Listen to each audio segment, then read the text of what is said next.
Hey guys, this is Jeremy, and you'll notice something happening right now. Terrible lighting, I know, but this is where he eats. I'm not going to disrupt this. So a couple of weeks ago, I had asked you guys for some prayers for Nehemiah as he's just struggling with developing some stuff for himself. And some of the prayers were that he can start to feed himself. He's doing that. Obviously, he could feed himself on his back, but now he's leaned up a little and he's holding things. He's got some strength. He can feed himself, and as far as with his fingers now, we were concerned about him crawling. He's crawling.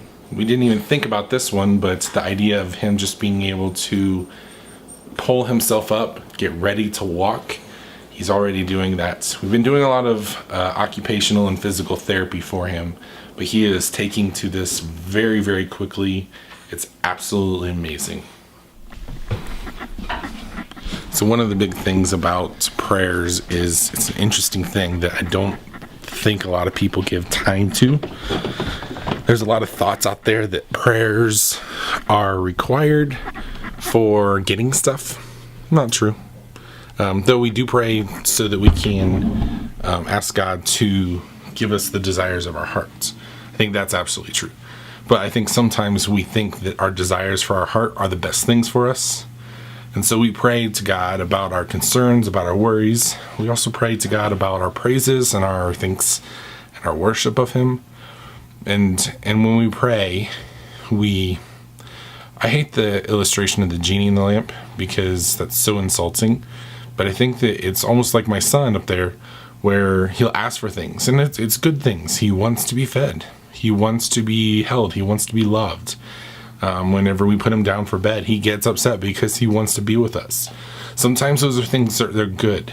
We're never going to not feed him. We're never going to not stop caring for him. But like in the idea of putting him to bed and he really wants that from us, a lot of times he has to go to sleep and he doesn't want to do that. Or he's feeling very upset and the easiest solution is to hold him and to care for him. But in the short term, he's not teaching himself how to self-soothe. In the long term, I'm not going to be holding him for the rest of his life.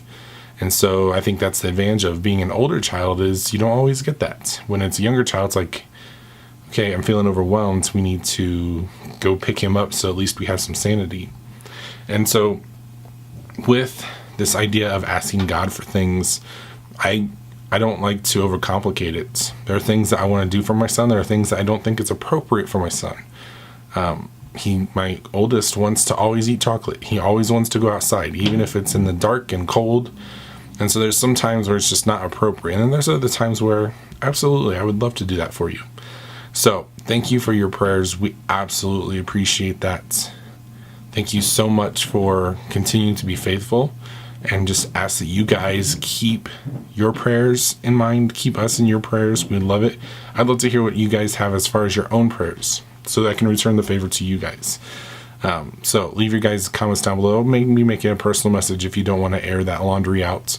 But let me know what's going on. I'd love to pray for you guys as well. So here's some more footage of us at the museum. Keep an eye out for whenever you see him crawling, whenever you see my son just having a fun time.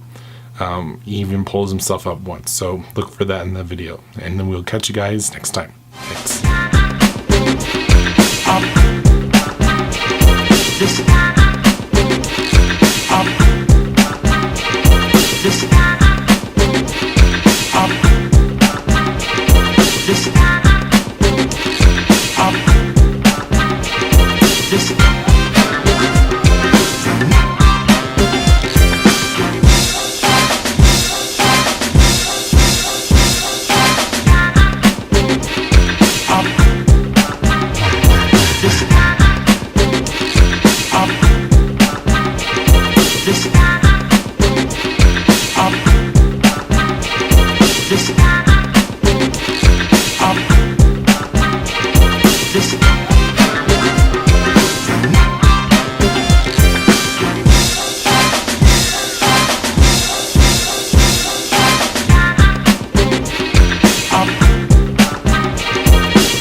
This